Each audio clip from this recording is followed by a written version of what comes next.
From Lies That Chelsea Handler Told Me, Chapter 1, Zookeeper, by Johnny Kansas. Chelsea Handler is a menace. Working for her is very much like working for a highly functioning, oversexed, and drunken chimpanzee. Just when you think you're part of the family, and it's all fun and games, she turns on you and bites off your fingers, nose, and genitals. As with any volatile primate, you can never tell when she'll attack, but through years of experience and close observation, I have concluded that she is most dangerous when she's bored or has a little free time and is looking to entertain herself. Now I understand why they put toys in monkey cages. You want to keep them busy so they have no time for mischief. The thought has crossed my mind to buy Chelsea a tire swing for her dressing room. For some unknown reason, I seem to be one of Chelsea's favorite targets. Brad Wallach thinks she fucks with him more than anyone else, but he is sadly deceived. Brad Wallach is a whiner and an obsessive-compulsive, so not only does he talk about how Chelsea fucks with him more, he thinks about it over and over and over again while he counts the ceiling tiles and cleans his computer mouse with a Clorox wipe. I also feel that Brad should be used to any abuse by now. I mean, just look at him. He's ridiculous.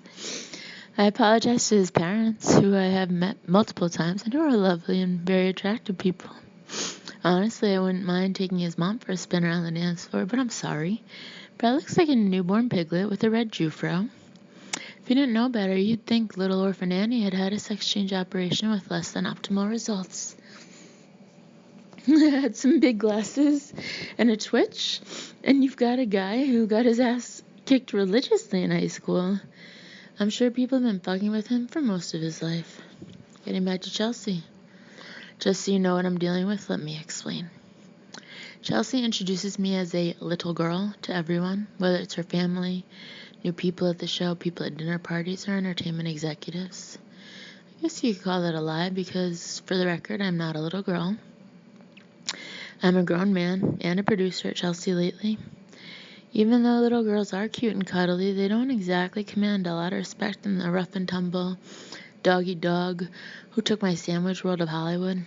I didn't really mind it at first, but then I realized that even though people probably didn't think I was actually a little girl, I could tell they were assessing my physique and thinking, well, he does kind of have an adolescent female body. I don't know what it is about him, but for some reason I can't stop thinking about that robot girl from Small Wonder. This doesn't give me the biggest boost of confidence about myself, everybody thinking that I have the body of a teen girl, and that my name is Jill, not Johnny. It's also what Chelsea introduces me as, Jill. She doesn't introduce me as Jill. She introduces me as Baby Bird. I believe Baby Bird came from the size of my body and the fact that I'm not really a big eater. You wouldn't be either if you were looking over your shoulder during every meal, keeping your eye out for a lonely, marauding, basic cable host. I guess I don't put much effort into eating, and I will admit that when everyone at the table is finished, I'm usually about 3 bites in. What the fuck does that have to do with being a baby bird? It's not like I'm having someone chew up my food for me and then regurgitate it into my mouth. That happened only once, in Cabo, with a banana, but that was for a movie. One I remain extremely proud of to this day, titled Drunken Jackasses: The Quest. Netflix it. The only conclusion that any normal person can come to is that Chelsea's infatuated with my body. She won't admit it, but come on, that's all she talks about. I'm sure right now she's probably somewhere thinking about my slim petite body. Maybe she's attracted to little girl bodies, and that's why she's always talking about mine. I believe she probably wishes she had my body. Another thing you should know is that Chelsea gives me 3 to 4 wedgies a week, not your cute, giggly, oh, you silly goose wedgies. We're talking tear-inducing, ball-crushing, blood-stain-producing underwear wedgies. I'm sure by now I have the words Fruit of the Loom permanently embossed on my asshole. This insane behavior is perfectly acceptable in the Chelsea Lately offices. How is this possible? Is that any way to run a television show? Do you think at The View, the morning starts with Joy Behar emerging from what I'm sure is 3 to 4 hours of makeup, taking hold of an intern's boxers and screaming, "It must be Christmas, 'cause I just gave you a nutcracker." But in this asinine workplace, you have to learn to grin and bear it and laugh because, well, it's part of the job. Ha ha ha, Chelsea just severed my left testicle. Hilarious. I know some of the writers can feel my pain and humiliation when she's doing it, but they still laugh along. I once saw it in Sarah Kalana's eyes. I saw the sadness and compassion for me through her giggles. But I don't blame her. She has a career to look out for. To this day, I've never held it against Sarah. To mix it up, Chelsea doesn't always go for the wedgie. At least once a week, she strips off other articles of my clothing, shoes, socks, belts. Ripping my shirt over my head is a standard. She'll pretend to be having a simple, sweet conversation with someone.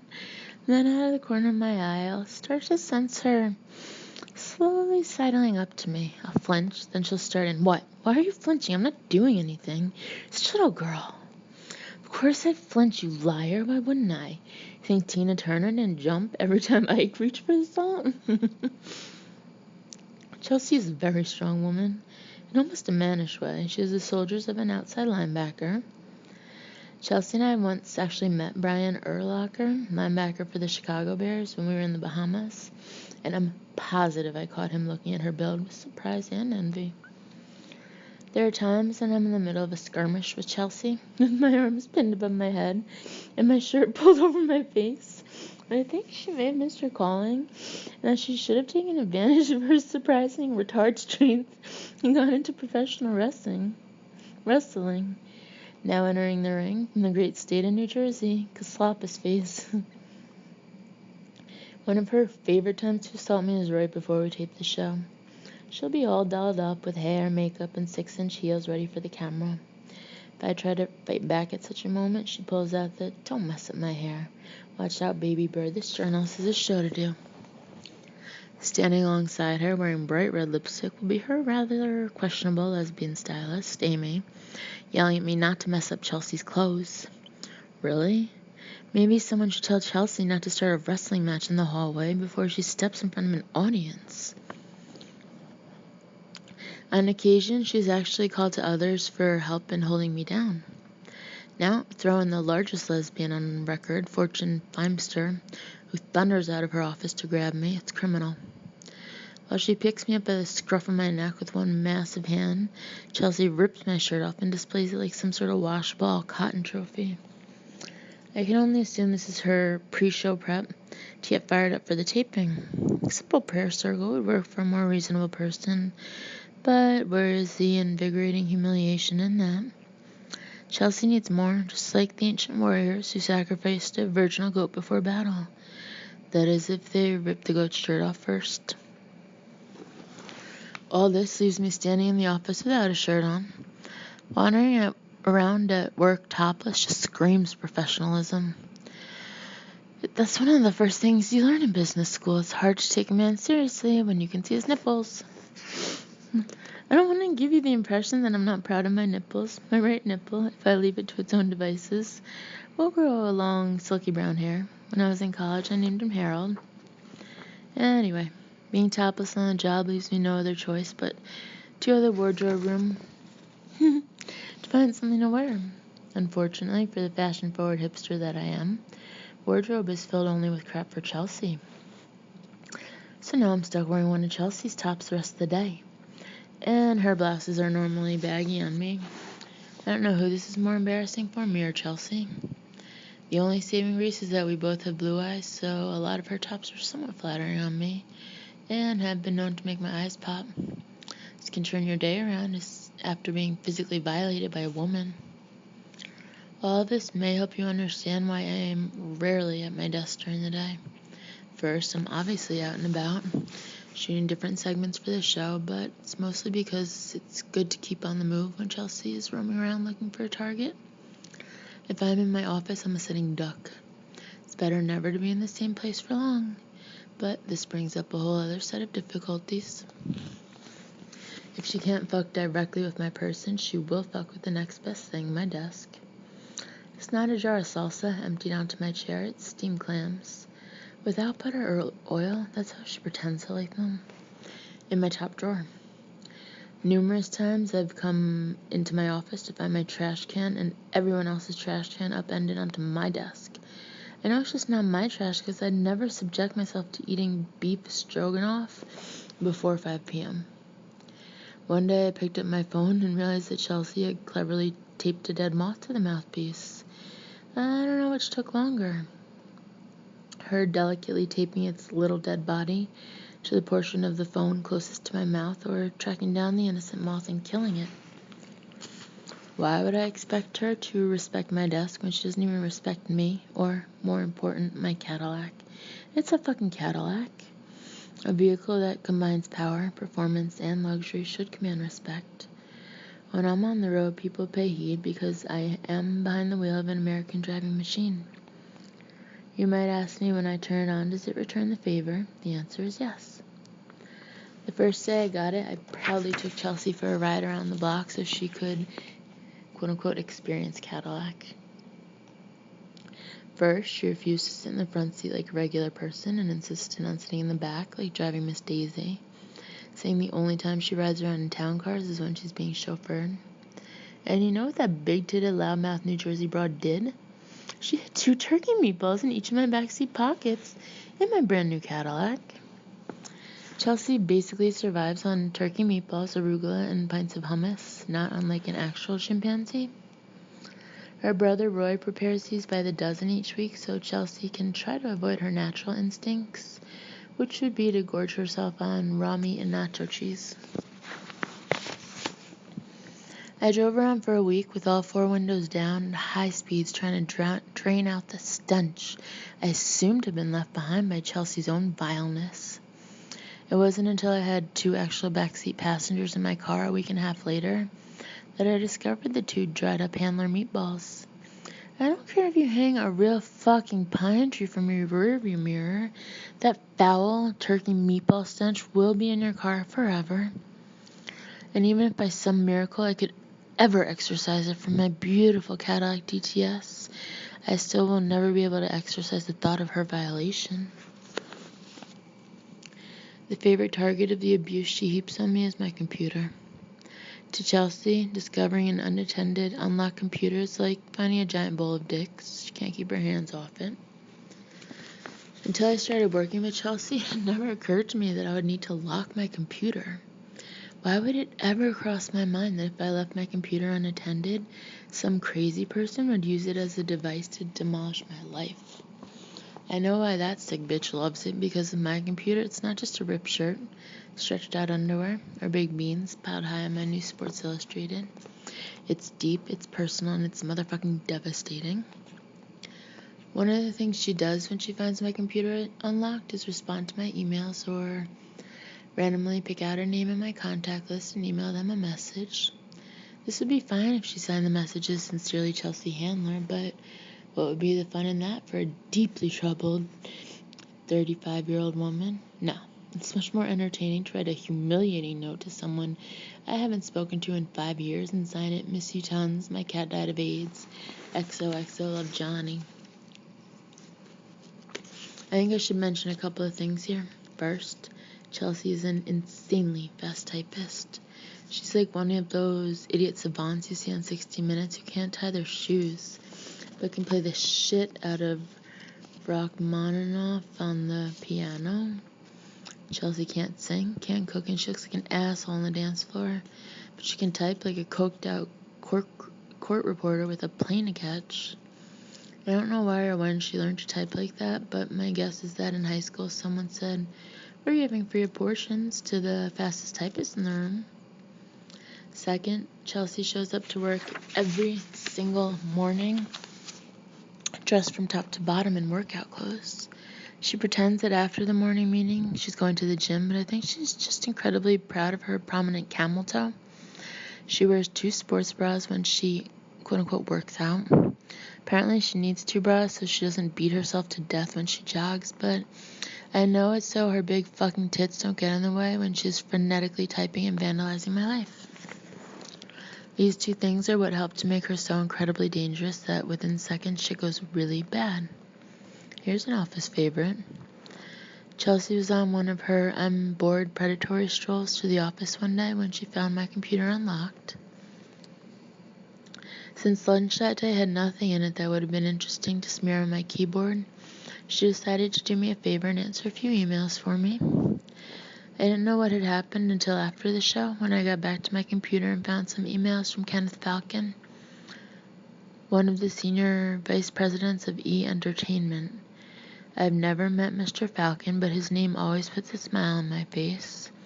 It's because whenever I run across the original Die Hard on network TV, I have to sit through it to see my favorite moment.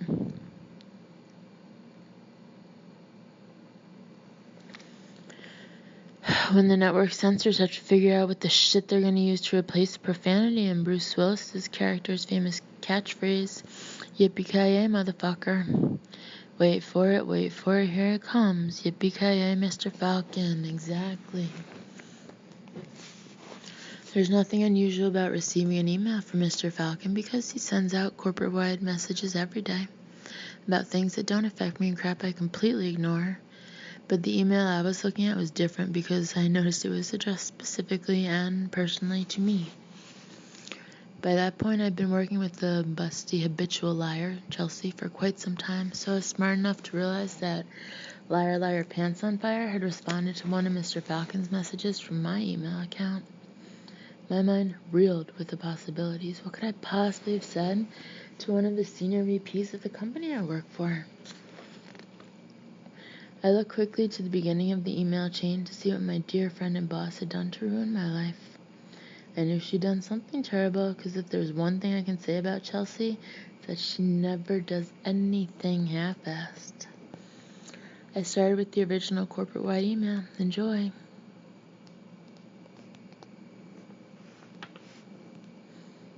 From Kenneth Falcon, sent Friday, September 26, 2008, 8:42 a.m. To Office, Los Angeles Courtyard, all. Subject, Sunday, September 28th, Wilshire closed between Fairfax and San Vicente. All. For your planning purposes this weekend, please note that the Israeli consulate is hosting a major event on Sunday, September 28th, 2008, in front of their building at 6380 Wilshire Boulevard. Wilshire Boulevard will be closed between San Vicente Boulevard and Fairfax Avenue between 6 a.m. and 6 p.m. The planned ceremony will start at 1 p.m. and a large crowd is anticipated. If you will be in the office or are scheduled to work on Sunday, please allow extra time to make it to the office. From Johnny Millard, Friday, September 26, 2008, 10 a.m. Subject, free Sunday, September 28th, Wilshire closed between Fairfax and San Vicente. Kenneth, I'm glad you sent this email. Although I'm not Jewish, I have several friends who have volunteered in the Israeli army, and through them, have become familiar with their tradition and some of their holidays, such as Rosh Kippur. I firmly believe it's our last line of defense in the Middle East. In fact, I'd be interested in getting your thoughts on which presidential candidate is better equipped to deal with this ongoing debacle. Hope to hear from you soon, Johnny. From Kenneth Falcon, Friday, September 26, 2008, 10:55 a.m. Subject, be Sunday, September 28th, Wilshire closed between Fairfax and San Vicente. That is an interesting question. While I do support Obama, I do understand that McCain has more experience in foreign policy. I'm really glad the debate is moving forward tonight and look forward to what each candidate has to say on the subject. From Johnny Miller, Friday, September 26, 2008, 11:17 a.m. Subject, Sunday, September 28th, Wilshire closed between Fairfax and San Vicente. I feel exactly the same way. However, I do feel like there's a lot more I could know, and I'd love someone with more experience and the same like-mindedness to kind of spitball with. Do you have any free time over the weekend? From Kenneth Falcon, Friday, September 26, 2008, 11:47 a.m.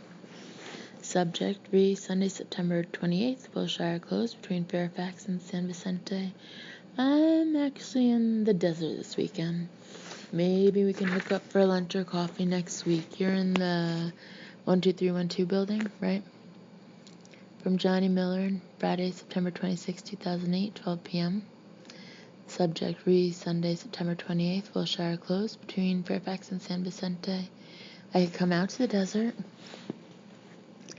From Kenneth Falcon, Friday, September 26, 2008, 1:43 p.m.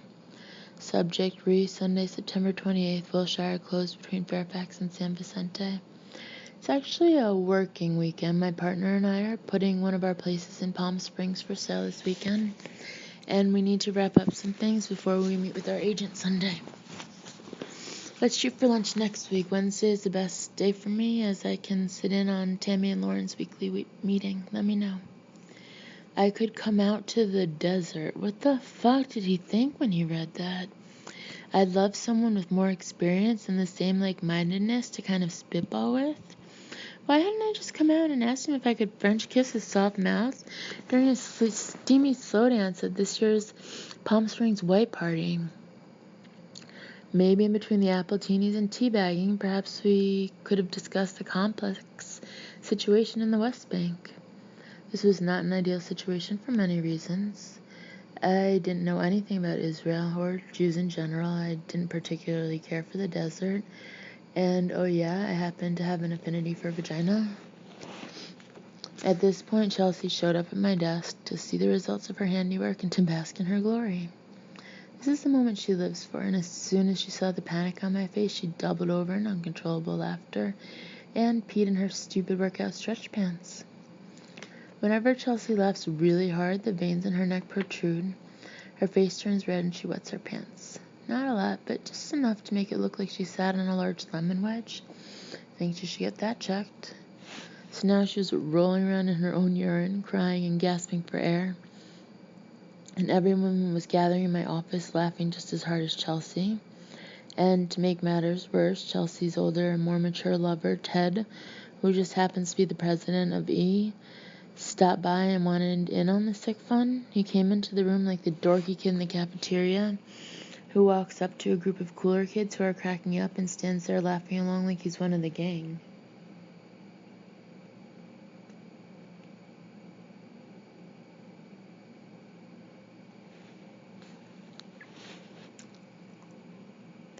What are we all laughing at? What's so funny, guys? Chelsea was laughing so hard she could hardly lay out the story between the tears, the drool, and the pee that I was sure by then she had soaked her socks. When it became clear to Ted what exactly was going on, he immediately stopped smiling. No, Chelsea, you cannot do this. Oh, shut up, Ted. This is hilarious. Ted was adamant. Chelsea, no, you've gone too far. This is unacceptable. He was so animated that his middle-aged silver hair helmet almost moved. Chelsea, you cannot do this to an executive at E. Apparently silly little email jokes to the staff of Chelsea lately were fine. Like when she sent a message from me to our newly hired production assistant Ian saying, "Welcome to the team, buddy. I love what you're wearing today. I think we're going to hit it off. What size shoe do you wear? XOXO Johnny." Ted didn't give a shit when I emailed the new, quote-unquote, I emailed the new production assistant, but when it came to corporate officers, it seemed Chelsea had gone way too far. Ted and I were on the same page here, and I don't always agree with him. For example, I would never wear monogram shirts or get my jeans pressed. But he was right. This was unacceptable.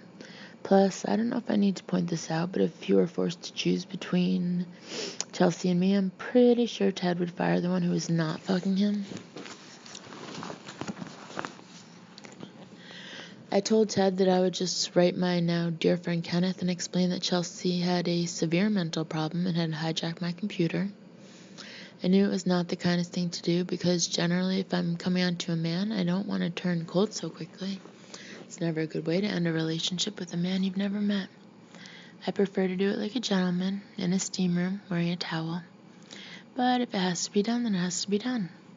Ted said, by no means can you ever let Kenneth know that this was a joke and that people over at Chelsea lately are messing with him like that. In fact, he told me that I was going to have to go through with having lunch with Kenneth and treat him nicely. What the hell? I had to go on a date? What would I wear? And who was going to tutor me on what the fuck is going on between the Israelis and the Palestinians? I started to panic. Ted, there's no way I'm going to lunch with this guy. Also, I didn't think Ted was taking into consideration that I'm pretty gosh darn charming, so most likely Mr. Falcon was going to take a liking to me, and then what? More lunch meetings? What if that led to a dinner? Then, before you knew it, I'd be over at his meticulously decorated apartment when his partner was not there, and he'd put on some Teddy Pendergrass and open a bottle of French champagne. Actually, this was starting to sound pretty nice, except for a few minor speed bumps, commonly referred to as a penis and a set of balls. Chelsea couldn't get enough of this. It was so much more mortifying for me than she had ever dared to dream. This was when her real evil genius kicked in, and she said to me, Jill, we can't let him know what you've done. Ted says you have to follow through with this. It's out of my hands. Thanks, Chelsea. Then she added, so it's settled. You're having lunch with Kenneth Falcon. I made an executive decision of my own and decided to pretend none of this had ever happened and hope for the best. Guessing Mr. Falcon made the same executive decision because that was the last I would hear from my dearest Kenneth. For the next few months, I went back to the comfort of my daily routine full of wedgies and being called a little girl. I did wonder if Mr. Falcon and his partner had ever closed escrow on their Palm Springs hideaway, or if I had negatively affected their relationship. Perhaps he started using me against his boyfriend when they'd fight, saying, if you're not careful and don't start respecting me more. I have this sweet young man over at Chelsea lately who is very interested in me and wants to know how I feel about worldly topics. But then I noticed that Chelsea had stuck my peanut butter and jelly sandwich to the ceiling, and it was seconds from falling on my head, so that was that. Then one day a mixer was thrown on our stage so people from the e-corporate offices could mingle with us Chelsea lately folk. I wasn't planning on going to it until some grinning son of a bitch walked up to my desk and said, hey, Johnny, that guy Ken is downstairs. Wow, holy shit, yippee-ki-yay, Mr. Falcon. Now, let's see what you look like. I needed to know. I had been this close to sharing an intimate, lustful desert experience with this guy. I wanted to see if, had things worked out differently, he would have been up to my standards. I mean, if we had ever been seen out together, he'd better be pretty gosh darn good looking. I wouldn't want people to think I couldn't pull an attractive man. That would have been plain out embarrassing. When I did finally catch a glimpse of him, while I was trying to look nonchalant, standing in the corner, eating a piece of the delicious cookie cake, one thing stuck out immediately. He had a goatee, or as Chelsea likes to call it, a flavor saver. I don't really care for facial hair in a man, especially goatee. But in a perfect world, I'm sure I would have been able to persuade him to shave it. One final thought, Chelsea Handler is my friend.